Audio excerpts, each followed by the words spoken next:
Here's a little video for you on the nature of problem investigation and diagnosis and assumptions. Of course, we want a way to be able to water all these beautiful plants. So a couple of years ago, I devised this system, which is fed from a hose bib, which is directly below the deck at the entrance to the garage. As you can see, it has always leaked a little bit. These are fresh hoses and fittings from last summer when I replaced everything because it was leaking so badly it was all rotten. This is the underside of that system. You see the hose and the splitter and the wet spot on the ground because it always leaks. But I turned it off for a few days because these two wet spots always connected, and without close inspection, I assumed, which now that I'm looking at all the cracks and gaps, that was a stupid thing for me to assume, but I assumed that the reason there was water on the floor of the garage was because of this leak just working its way around due to gravity. The view from inside the garage, you can see where that puddle comes from. That green hose goes through the wall there. So then my next assumption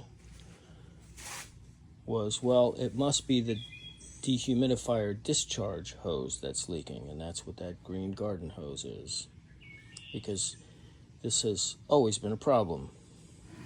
So because it's always been a problem, several years ago, Brother Bill got them this dehumidifier, punched a hole in the wall, and ran that garden hose out so the dehumidifier would discharge outside. Problem solved, or so he thought. Problem not solved. With messing around with the air conditioners over the last couple of days, I came down here and this problem persisted, and I looked up at that pipe right there. The one section of uninsulated ductwork was dripping like a bastard because we were running the AC, and I thought, wow, that's a lot of condensation coming out of that one pipe. That ain't good. I should turn off the AC, let it dry up, and give it a fresh coat of insulation. So I turned off the AC last night, and this morning figured it would be dry, and I came down to look, and it was dripping like hell. I looked closer, and the drip was coming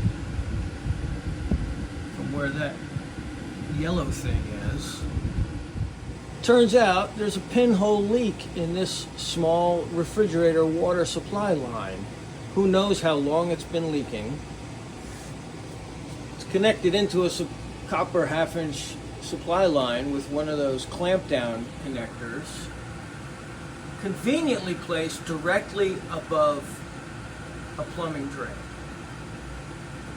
Brilliant.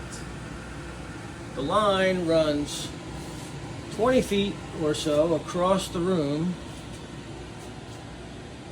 where it disappears up into the ceiling, up into the floor to connect to the refrigerator. Meanwhile, about 5 feet away are the supply lines for the kitchen sink. I closed the little valve that's pinched into that copper supply line, and of course it has a slow drip to it, because they all do, especially when they're who knows how many years old. So I've got to, I don't know what I'm going to do. I just have to sit with it for a minute. Right now the water to the refrigerator is off, and I've got a towel packed around that valve. And this is the nature of problem investigation. What started as I thought it was one thing, then became, oh, it must be another thing, which became, it must be another thing, which became, holy shit. And who the fuck thought that was a good idea, to tie in where they did to go where they went? Welcome to property management.